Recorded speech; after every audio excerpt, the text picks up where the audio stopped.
여러분들을 보면서 사람 관계에는 호칭을 어떻게 부르는가에 따라서 친밀감과 서로 교감이 되는데요.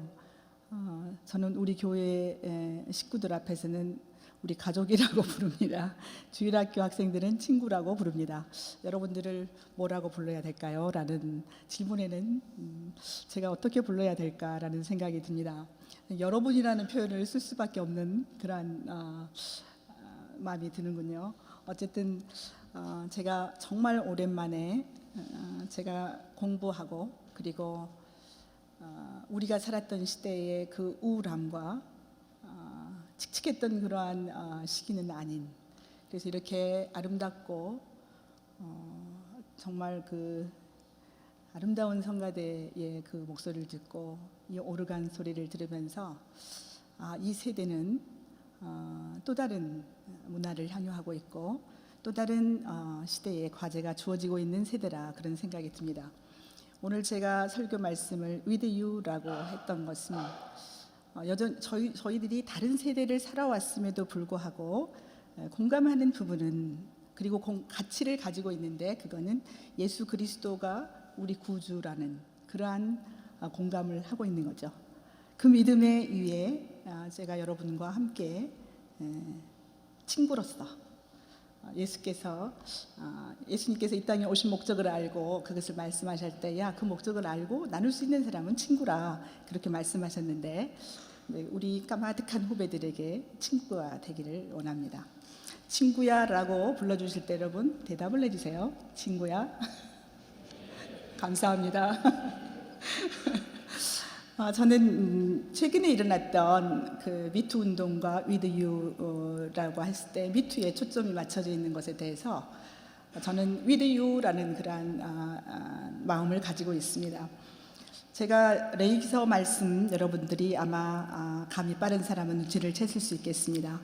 저를 불러주신 데는 아마 제가 하고 있는 목회에서 나타나는 예수 그리스도의 그 현재적인 눈을 함께 공유하고 싶은 것이 아닌가라는 생각 때문에 그 레위기서 말씀과 그리고 저에게 정말 의지가 되고 힘이 되는 오늘 누가복음의 말씀을 함께 나누도록 그렇게 하겠습니다. 저는 한 30년 가까이를 이 땅에 있어서 차별받는 그리고 소외되는 여성과 아동들 그리고 남성도 포함되어 있죠. 물론 왜냐하면 우리 사회가 결코 어느 한편에만 불평등한 사회는 아니고요.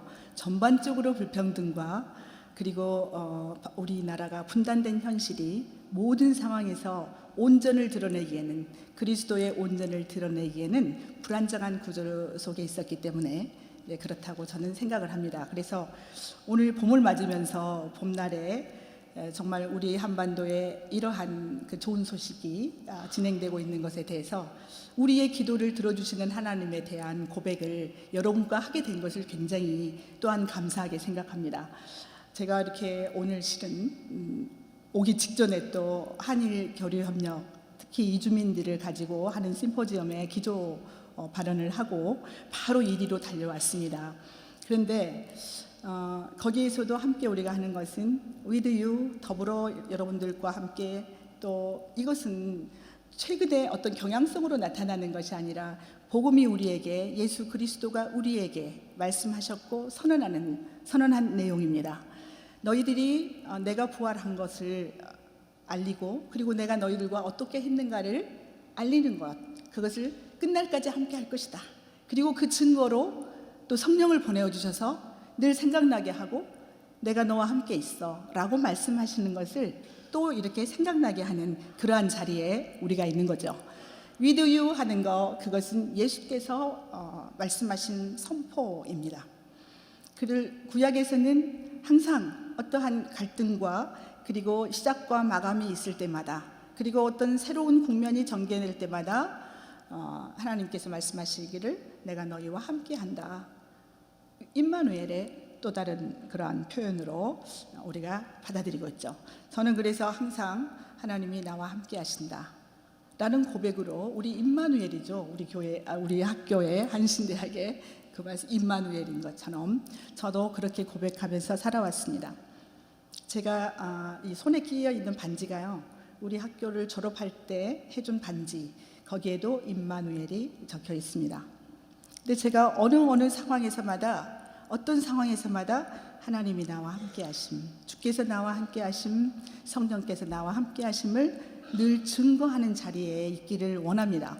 그런데 제가 굉장히 강하고 또 온전하고 완전하고 실력이 많고 그래서가 아니라 그럴수록 저의 약함과 그리고 부족함과 연약함과 그리고 찌질해 보이는 것과 등등의 것들이 다 포함되어 있습니다. 거기에는.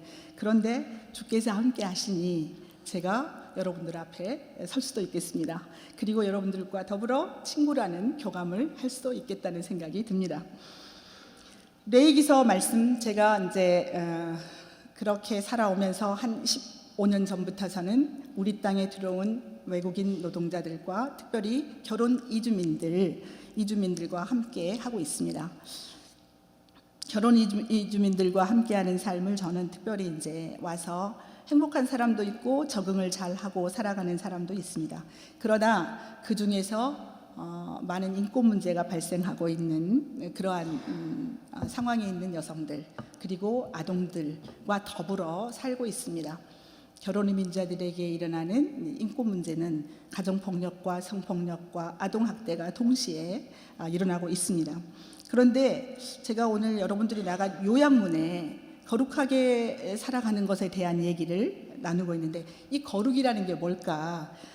이번에 오늘 또 이렇게 환영사를 하시는 분이 그 통합 측 이번에 주제가 거룩한 교회에서 세상 속으로라는 그러한 주제를 가지고 그 교단은 올 한 해를 지난답니다. 그런데 그분이 말씀하시는 것은 거룩을 버리고 거룩이 세상 속으로 들어가서 이 세상에서 하나님 나라를 지향하는, 우리가 70년 80년 우리 교단이 꾸준히 가지고 왔던 주제를 그 교단에서 그렇게 또 올 한 해의 주제를 삼고 기도하고 나아간다는 것이 굉장히 그 마음속에 참 감사와 기쁨으로 함께 나누고 왔습니다. 거룩이라는 것이 뭘까요? 거룩이라는 것이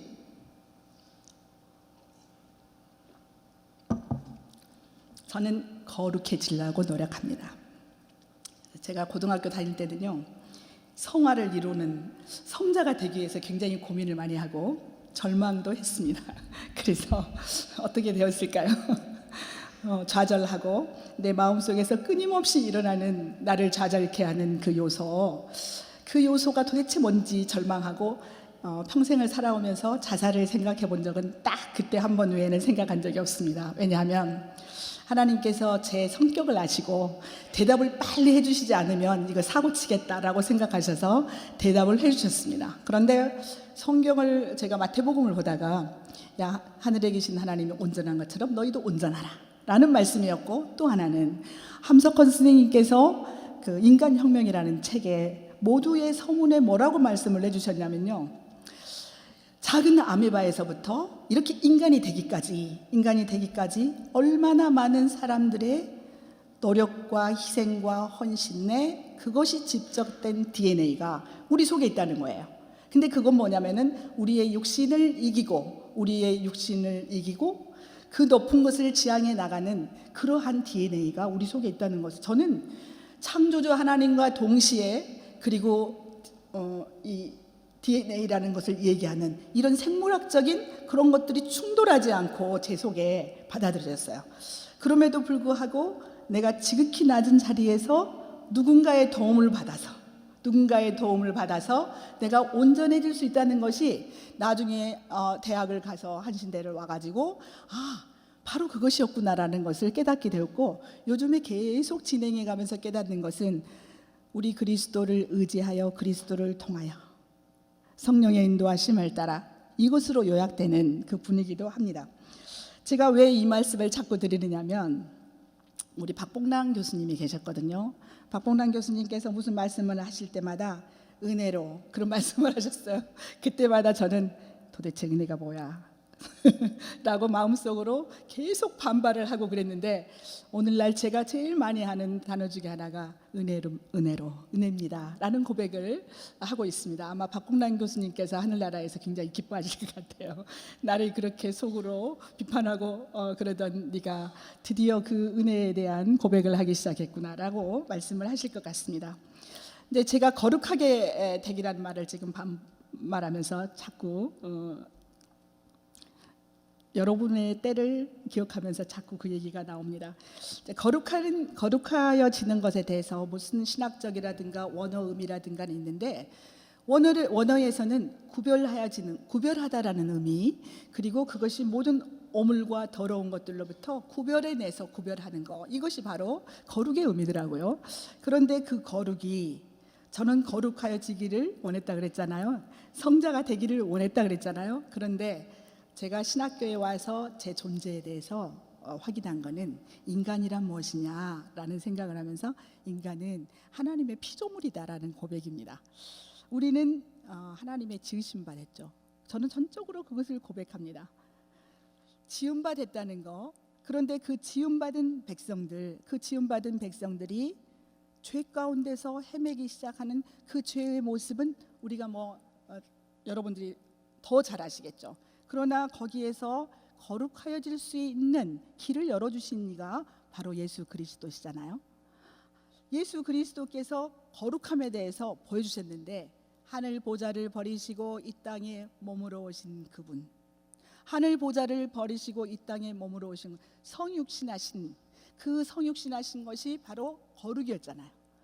그분이 이 땅에 어떤 모습을 하면 인간의 모든 우리와 똑같은 성정을 가지고 오셔서 이 땅에 살아가시면서 보여주신 것은 약한 자와, 그리고 우는 자와, 병든 자와, 고통당하는 자와, 귀신 들린 자와, 이런 사람들과 더불어 함께 하셨고, 그들을 돌아보신 것, 이것이 바로 성육신에 드러난 비밀입니다.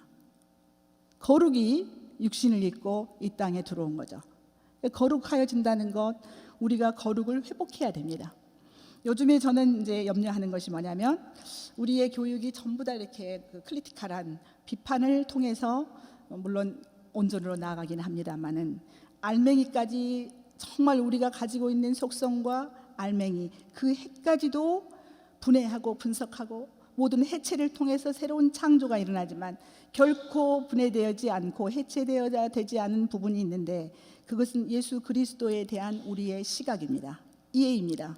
제가 15년간 이주민들과 이 땅에 나그네로 온 자와 살면서 저를 찾고 해체하는 것은 우리가 가지고 있는 통념입니다.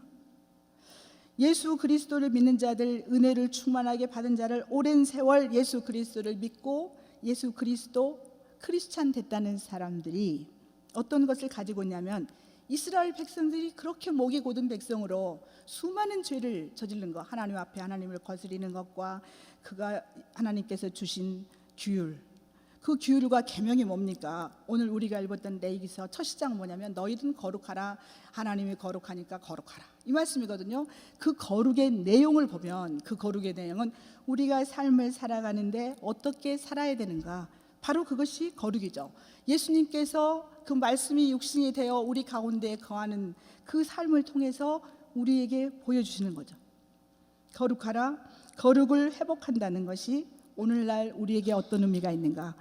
누가복음 말씀 보면은요, 말씀대로 그 말씀을 믿는 자 복이 있고, 그 말씀대로 내 육신에서 내게서 이루어지리라 고백하고 말씀을 이루어 드리는 삶, 그것이 바로 거룩을 회복하는 거라고 생각합니다. 말씀을 이루어 드린다는 것은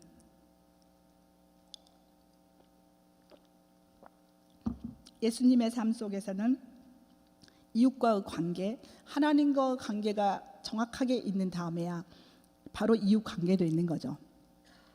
베드로가 그의 고백을 주는 살아계신 하나님의 아들이시다, 주는 살아계신 주시다라고 하나님의 아들이라고 고백한 거, 그 고백이 오늘날 우리에게 하나님은 도대체 내게 어떤 하나님이신지, 그리스도는 내게 어떤 의미가 아니라 어떤 분이신지, 성령은 내게 어떻게 역사하시는지를 아는 것, 다 알죠. 그런데 그것을 내 삶 속에서 드러내는 게 중요하다는 겁니다. 저는 그 이주민 사역을 지금도 하고 있습니다. 사역이라고 말하기에도 저는 적합하지 않다라고 생각합니다. 같이 살아가고 있습니다. 그들을 통해서 제가 함께 한다는 것, 같이 한다는 것, 그러한 삶을 살아가고 있는데요. 오랜 세월을 살았지만 우리가 선주민으로 여기에 살아가고 있는 사람들과 이주민, 나그네로서 이 땅에 온 사람들과 삶을 살면서 교감하는 것은 결코 우리가 아무리 같이 한다고 얘기를 한다 하더라도 같이 할 수 없는 어떤 지점이 있다는 그런 생각이 듭니다. 여러분, 그 사람들이 어떻게 살아가고 있는지를 여러분들이 아시나요? 물론 우리 내부에 우리 대한민국 국적을 가진 국민들이 가지고 있는 아픔과 통한과 그리고 소외의 상황들이 너무나 많습니다. 그런 소외된 상황이 많음에도 불구하고 제가 그 나그네들과 더불어 살아가게 되는 것은 하나님이 그렇게 말씀하셨기 때문에 그렇습니다. 우리 속에서 난 자처럼, 저는 맨 처음에는 우리 속에서 난 자들을 위한 그러한 일들을 했습니다. 특별히 여성들, 성폭력을 당한 여성들, 가정폭력을 당한 여성들, 그리고 아동학대 동시에 가죠. 이 부분들이 그들과 함께 하고 법을 만들어내고 특히 성매매 특별법 만드는 과정 속에 제가 거기에 같이 있었고, 이런 그 차별과 소외, 이러한 상황들이 되고 있는 부분에 제가 함께 있었던 것은 전적으로 제가 여성운동 활동가라는 그러한 것이 아니라, 저는 우리 자녀들에게도 야 엄마를 보고요, 사람들이 투사라 그래요, 뭐 또 그런다든가 강철납이라 그래요, 뭐 그런다더라고. 오늘 제가 그 말을 듣고 충격받았어요. 야, 다음부터는 너희들에게 엄마가 누구냐고 물어보면은 우리 엄마는 신비주의자야, 이렇게 좀 대답 좀 해주라. 왜냐하면 내가 그렇게 얘기하는 것은 예수 그리스도를 만났기 때문에. 그렇게 힘들고 어렵고 뭐 물질적으로 힘든 거는 말할 수가 없어요. 그럼에도 불구하고 늘 돈 만들어내는 거라든가 이런 거 되는 데는 빠지지 않고 그 일들을 하고 있었거든요. 그런데 여러분 걱정하지 마세요. 정말 이것은 뭐 기복신학이라고 비판해도 상관이 없습니다.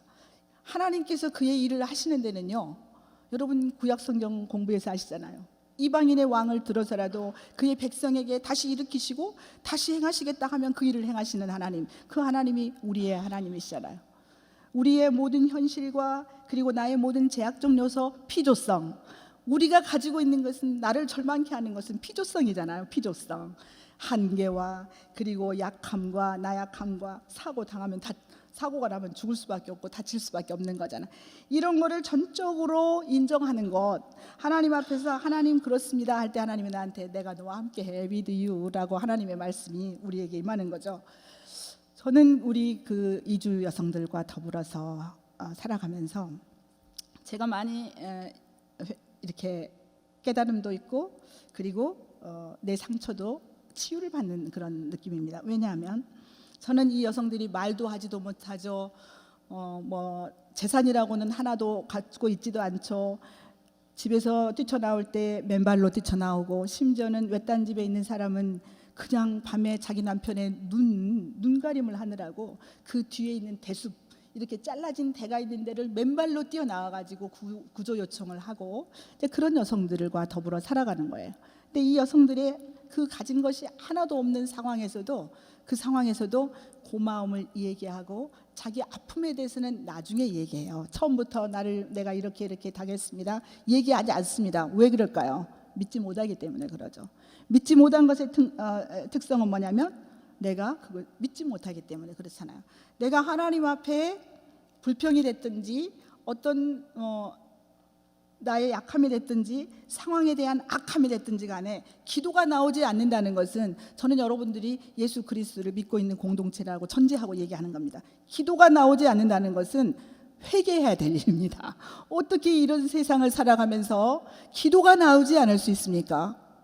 우리 사회를 보면서도요, 기도하지, 여러분들 기도하세요. 기도. 그런데 하나님, 내 앞에 미래가 열리게 도와주세요. 모든 상황을 조화롭게 하셔서 내가 출세하게 해주세요. 내가 좋은 교회 가게 해주세요. 이렇게 기도하는 것은 기도가 저는 아니라고 생각해요. 어떻게 기도해야 되느냐? 내 고통과 내 한계와 내 나약함과 내 눈의 어두움을 가지고 이 학생 때는 그렇게 공부해야 된다고 생각합니다. 하나님 눈도 열어주시고 기도 들리게 해주시고, 세상에 얼마나 많은 사회가 그리고 얼마나 많은 다양한 목회지가 있는데 그 목회지를 경험하면서 이렇게 다양하고 이렇게 많은 곳에서 제가 하나님의 뜻을 온전하게 이루어 드리는 자리에 있게 해달라는 기도, 그 기도해야 됩니다. 아멘 하십니까? 네. 그렇게 해야만이 하나님과의 교감이 생기는 거죠. 우리 하나님이 천지를 창조하시고 지금도 살아계셔서 역사하신 하나님이시라면 우리의 상황을 보고 기도하는 것, 아뢰는 것, 이 아뢰는 거죠. 그런데 이 이주 여성들이 맨 처음에는 저희들한테 있는 대로 다 못 믿으니까 혹시 남편의 말을 듣고 남편의 편을 들어서 나로 하여금 그 집으로 돌아가서 살아라 하지 않을까? 이것이 제일 큰 고민인 거예요. 근데 어떻게 얘기를 할 수가 있겠어요? 여러분들이 우리가 기도한다는 거, 저는 그것을 느끼면서 하나님과 관계를 생각해요. 하나님이 저를 향한 상황이 있는 것 같은데 제가 제 뜻으로만 가기 위해서 하나님의 말 모르고 있지 않습니까? 믿음이 없는 거죠. 그 부분은 하나님께 모든 것을 다 아뢰 수 있는 관계, 그 관계가 거룩입니다. 하나님과 관계 속에서 모든 것을 다 드러내놓을 수 있는 것이 거룩이라고 저는 생각합니다. 그래서 내가 어떤 일을 행하다가 때로는 잘못할 수도 있고 판단을 잘못 내릴 수도 있고, 이러한 상황에서도 그것을 드러내놓는 것, 이것이 저는 거룩이라고 생각합니다. 포장하지 않은 것, 그리고 내가 하나님 앞에 나의 존재를 온전하게 드러내놓는 것. 왜냐하면 하나님은 우리 약함을 다 아세요. 아시잖아요. 우리 약함을 다 아시고 우리의 모든 것을 다 아시는 하나님. 그런데 그 하나님이 내게 이 일을 시키셨어요. 저는 이 이주 여성들과 더불어 하면서 우리나라 법이 그렇게 명쾌하고 인권을 존중하는 법은 아닙니다. 주어진 법 안에서 그들의 인권을 보호하고 그들을 보호하고 또는 앞으로 이 땅에서 정착해서 살아갈 수 있도록 하는 완전한 제도나 법이 없어요. 그럼 어떻게 할까요? 저는 싸움꾼이 되는 거죠. 씨름꾼이 되는 겁니다. 그것을 위해서. 중간에 포기한 사람 많아요. 그런데 어떤 생각을 하냐? 하나님은 선한 목자라. 나를 지금까지 이렇게 인도해 주신 그 하나님이 이 사람들의 하나님. 우리 이주 언니들의, 저는 이제 이주 여성들을 나이가 많거나 적거나 20살이거나 뭐 다 언니들이라고 불러요. 그러니까 목사님은 왜 우리를 언니라 그래? 그렇게 말하는데 언니들이라고 부르거든요. 그 언니들이 마음을 열고 얘기할 때는 모든 걸 다 터놓고 얘기해요. 저는 그 터놓고 얘기하는 얘기를 들으면서 너무너무 가슴이 아픈, 우리나라의 현실이 바로 이렇게 불평등하다는 것도 적당하지 않아요. 인간을 인간으로 대하지 않은 그 잔인함들이 그 속에 들어있구나. 그런데 그 남편을 만나서 상담을 해요. 남편 만나서 상담하면 남편은 노예예요. 가해자잖아요. 법률적으로는 그 사람은 가해자예요. 그래서 우리 그 일을 하고 있는 사람들 사이에서도 어떤 얘기가 있냐면, 가해자를 우리가 왜 피해자를 보호하고 피해자를 지원하는 우리가 가해자를 상담해야 됩니까? 라고 얘기하는데, 저는 거기에서는 제 고백적으로 목회적 관점으로 갑니다. 우리 하나님께서 물론 인간이 살아가기 때문에 그 피조의 한계성을 인정하면서 그 안에서 진행돼야 되는 부분들이 있기 때문에 그것을 충분히 감안하면서 가해자 상담을 해보면요, 가해자는 가해자대로의 근본적인 그러한 고통과 절망을 가지고 있는 부분들이 있는 거예요. 그래서 이제 그러한 지점들에서 우리가 고통을 함께 나누는 거죠. 그런데 여러분, 가해자가 되라고 말하고 싶지는 않아요.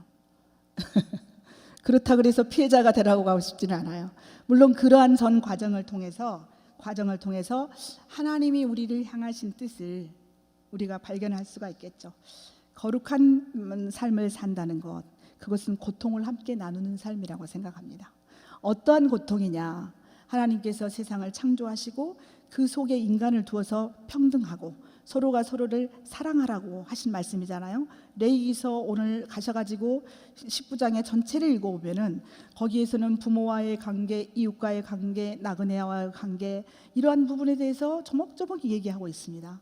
거룩하라고 하고 난 다음에, 하나님이 거룩하니 너희를 또 거룩하라고 하고 난 다음에 그러한 삶의 모토에 대해서 얘기를 하고 있는 거죠.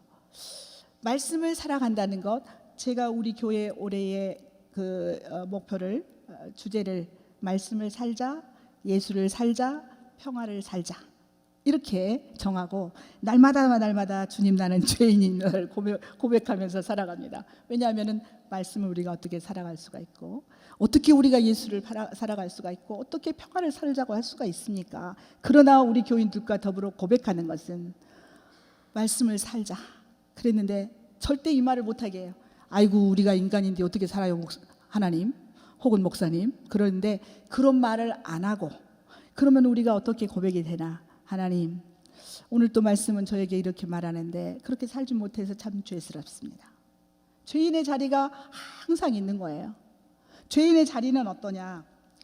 오늘 우리가 레위기서 말씀을 읽으면 공감 능력이 없는 자리가 죄인의 자리입니다. 공감 능력이 없는 자리. 너희가 애굽 땅에서 머무는 자 나그네였었느니라.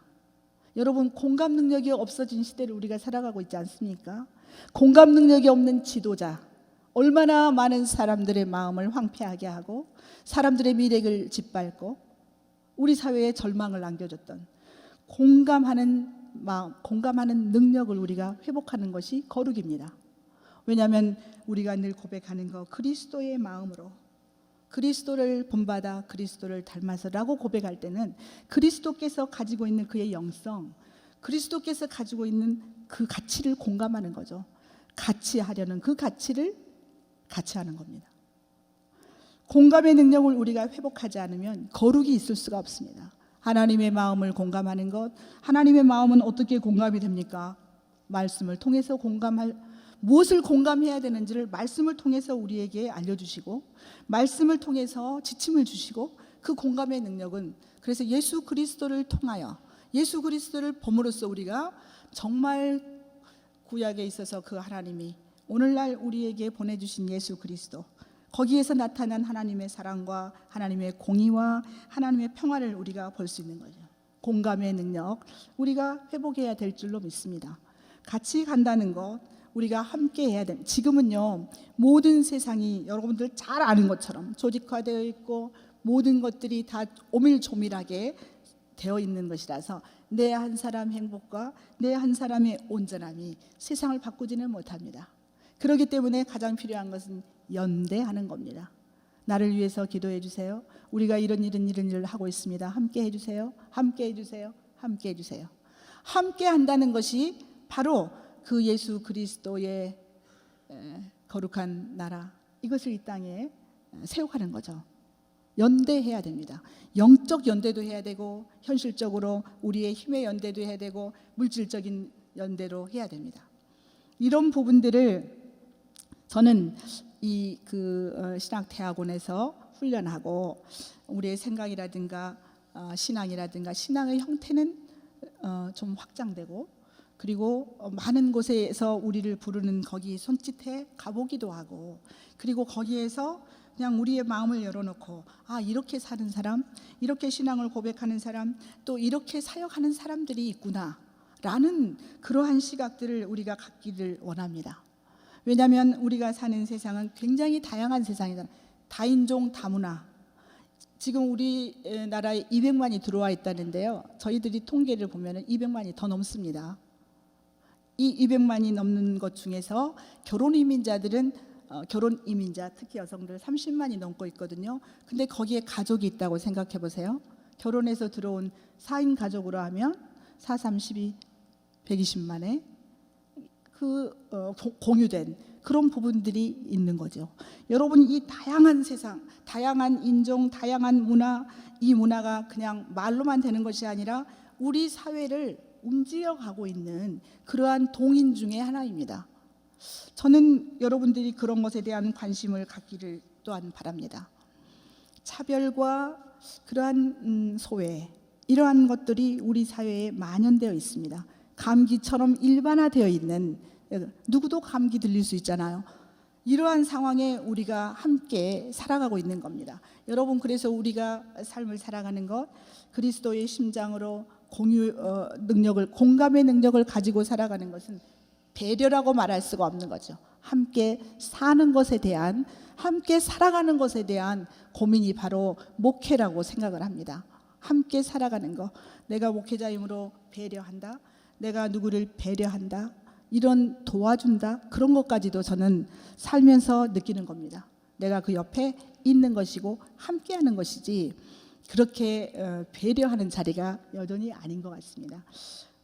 오늘 제가 뭐 두서가 없이 실은 한 예를 들어서 얘기하고 싶은 것이 있었습니다.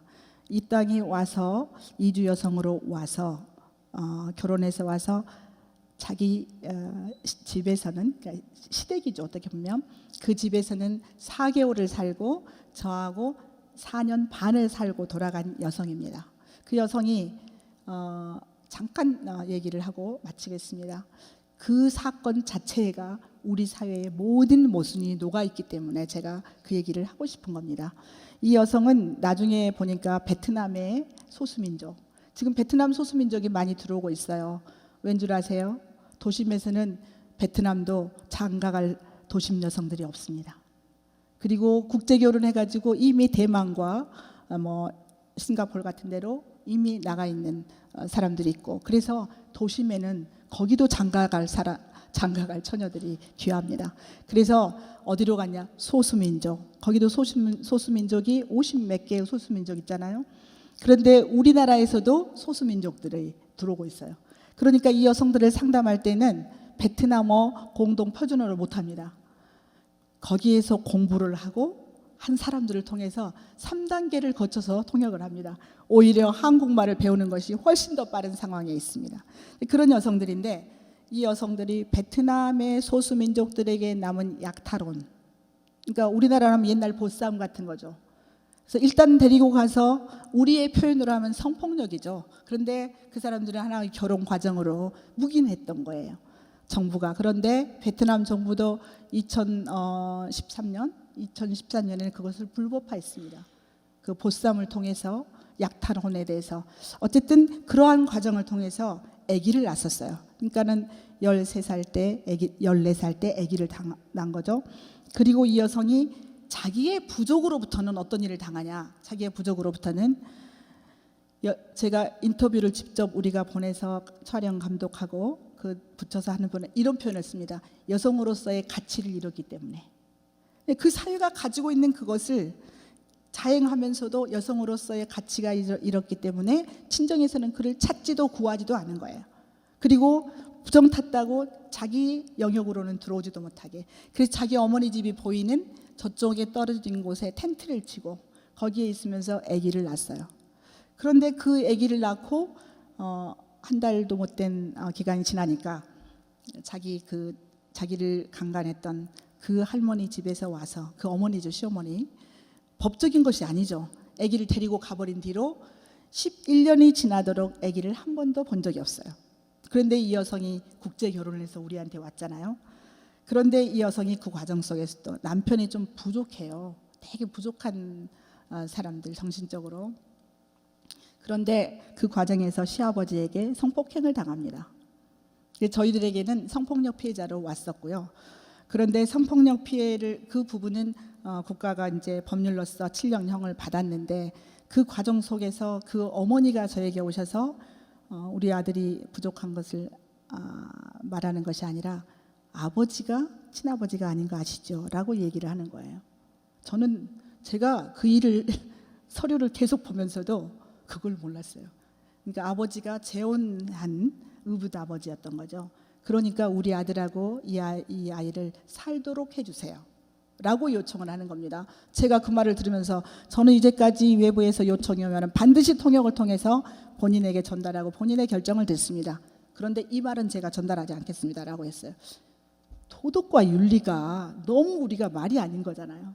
그래서 그런데 같이 살 수는 있겠습니까? 했더니 같이 산다는 거예요, 그 어머니가.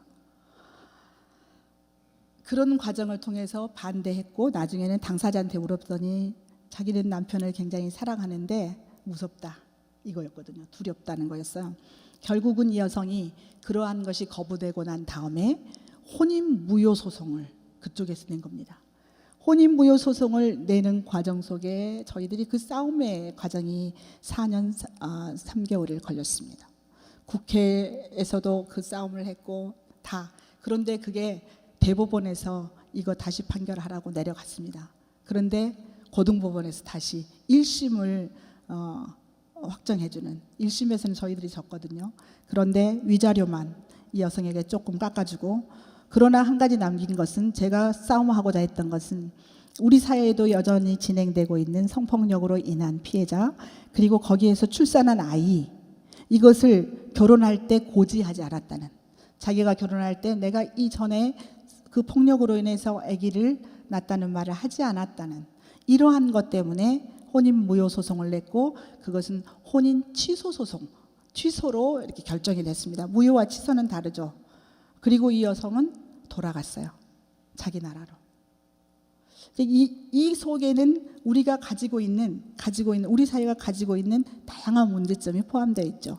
성폭력으로 인한 악의, 지금도 우리 사회에서 현재 진행형이거든요. 그래서 제가 거기에 판결, 어떠한 것들이 모든 것 판례가 중요하잖아요. 그래서 그 판례를 남기기 위해서 어떤 판례냐면은 아동 성폭력이나 혹은 성폭력으로 출산한 자녀, 그런 것에 대해서는 결혼할 때 의무 고지 사항이 아니라는 것을 그러한 판례를 남기기 위해서 싸웠는데요.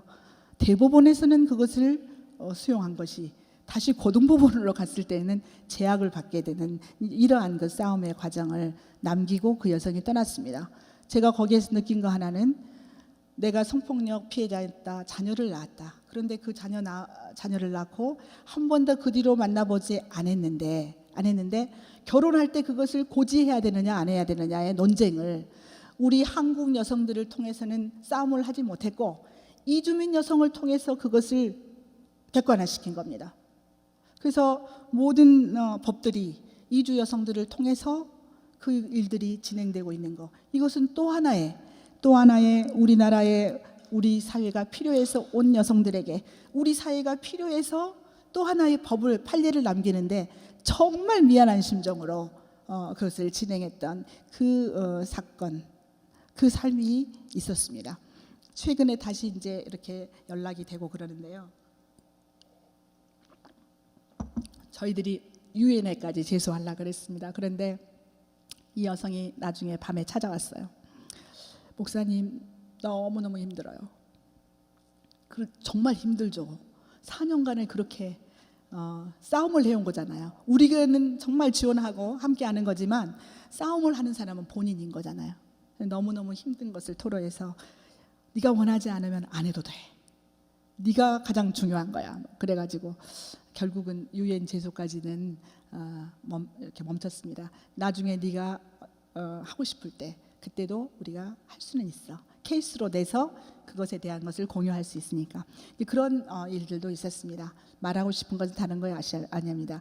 우리 땅에서 살고 있는 그 사람들을 통해서 법이 개정되고, 법을 이렇게 개정할 수 있도록 근거를 만들어내고 하는 일들을, 그 일에조차도 우리가 무심하면 안 되겠다, 그런 생각이 들어서, 우리가 우리의 거룩을 드러내는 일은 이 땅에서 가장 연약한 자라 말하는, 이 땅에서 가장 소외된 자라가 말하는, 이 땅에서 마지막 식민지라고 말하는 그 계층들을 통해서 하나님의 공의와 사랑과, 그리고 살아갈 만한 가치를 여전히 하나님께서는 함께 계신다는, 그러한 지역들이 곳곳에 있고, 그러한 공간들이 곳곳에 있고, 그러한 자리가 우리의 마음 곳곳에 도사리고 있다는 것을 다시 한번 우리가 공감하면서 여러분, 저도 여러분들과 같이 합니다. 여러분들도 바로 그들과 같이 해주세요. 그게 이주민이 됐든지 성소수자가 됐든지, 또는 정말 병들고 가난한 계층이 됐든지, 노동자가 됐든지, 계약직 노동자가 됐든지, 숫자는 많은 숫자들이 많죠. 그러나 지금도 그들 곳곳에서 함께 손을 내밀고 연대를 말하는, 그리고 자기들의 삶을 공감해달라는 그러한 자리가 있습니다. 마리아가 성령의 인도함을 받았지만 그 엘리사벳 집에 가고 3개월을 머물렀다 갔잖아요. 저는 교회의 역할이 바로 그 역할이라고 생각합니다.